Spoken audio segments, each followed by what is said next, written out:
So ano yung sikreto kung bakit may mabilis at bakit may mga mabagal sa Royal? Simple lang. Ang sikreto ay momentum. Ano ang momentum? Imagine, magpapakulo ka ng tubig sa isang takore kung saan bubuksan mo ng sobrang lakas yung apoy, kaso lang, biglang i-off. Ang goal mo is kumulo yung tubig. Kung i-on mo siya, tapos i-off na naman, i-on na naman, i-off na naman, anong mangyayari? Ang mangyayari, yung init na napoproduce dun sa takore, pag in-off mo, paunti-unti mawawala, lalamig na naman. So, kung ganun ang gagawin mo, sayang ng apoy, sayang ng init, sayang ng gasol, sayang ng oras, at sayang ng effort. So, kailangan magkaroon ka ng momentum. Ito yung sinasabi ng mga apply natin na tuloy ka lang. Tuloy-tuloy. Yan yung sikreto. Kasi ganito, imagine, nung bumili ka ng package sa Real, parang ng isang aeroplano na gustong lumipad. Tapos, nandito ka sa runway, nag-decide ka na, sabi mo, gusto mo nang umasenso. From runway, gusto mo nang maging asensado, lumipad. So, from here, gusto mo makarating dito. So, ang tanong, paano makakarating dito? Ang ginagawa ng aeroplano para makalipad, meron siyang 4 engine na kung saan lahat yan inoon. Lahat ng effort niya, 100% nilalabas niya. Tinutodo niya, pino-full blast niya. Tapos tuloy-tuloy siyang tumatakbo hanggang sa marating niya yung speed na kailangan para mag-take off. Para lumipad. Kaso, bilang realista, madaming mga realista na ganito ang ginagawa. Pag start nila, tatakbo sila, hataw sila. Sabi nila, okay, umattend ako ng training, gigil ako, hataw ako. Ngayon, tumakbo na siya, nagkaroon na siya ng speed, 10, 20, 30, 40 kilometers per hour. Kaso lang, biglang dumating sa point na distract.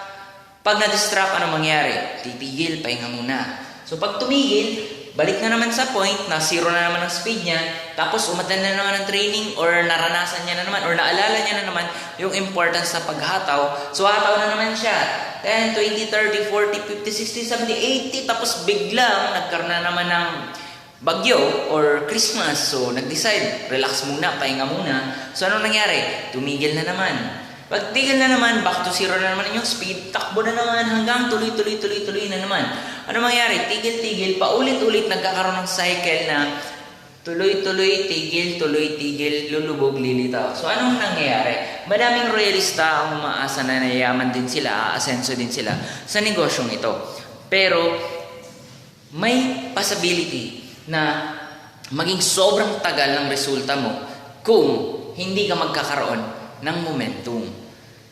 So kaibigan, kailangan, kung hahataw ka, mag-decide ka, humataw ka, trabahuin mo.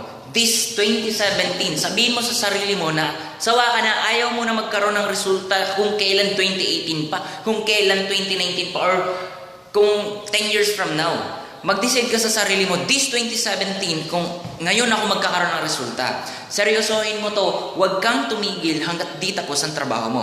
Bakit? Sa negosyo ito, ganito tayo kumikita. Ito yung goal natin, hindi lang tayo nag-iim na kumita ng malaki. Ang gusto natin, kumita kahit wala na ginagawa. Magkaroon din ng time and money freedom. So, paano yung mangyari?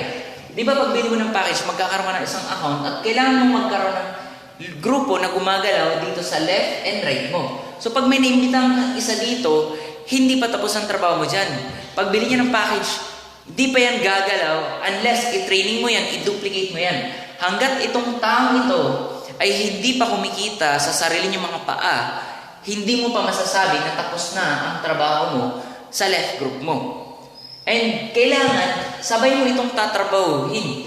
Ito din si Bit, kailangan mo din tulungan para dumating sa point, kaya niya na din kumita kahit wala ka. Ibig sabihin, siya din mismo, may grupo na din na gumagalaw na naturuan nyo, na duplicate nyo. That's the only time na pwede mong sabihin na meron kang leverage. At pag may leverage ka, ito na yun sinasabi natin. Naka-take off ka na, lumilipad ka na. Pag naka-take off ka na or nasa leverage ka na, pa-chill-chill ka na lang. Kung dito, 100% ang effort na ibibigay mo.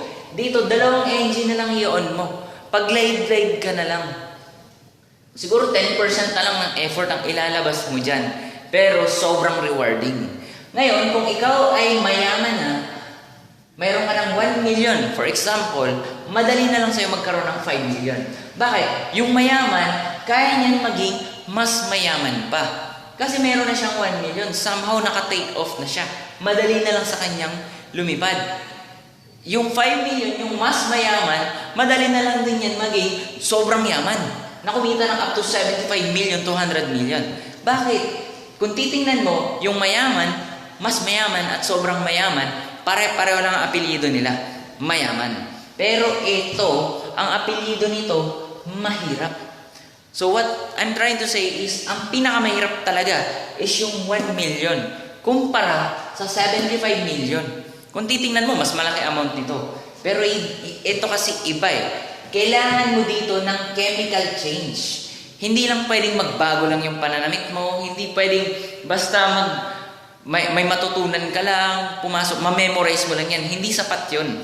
Application ng sikreto dito, yung takbo, yung bilis ang sikreto dito. So you need to change from an ordinary people or ordinary person na sumusunod lang, na wala pang confidence, to a person na sobrang, to a person na leader na, with courageous na talagang taking responsibility para sa sarili niya. To become a leader, kailangan from a downline, you become an upline, isang leader.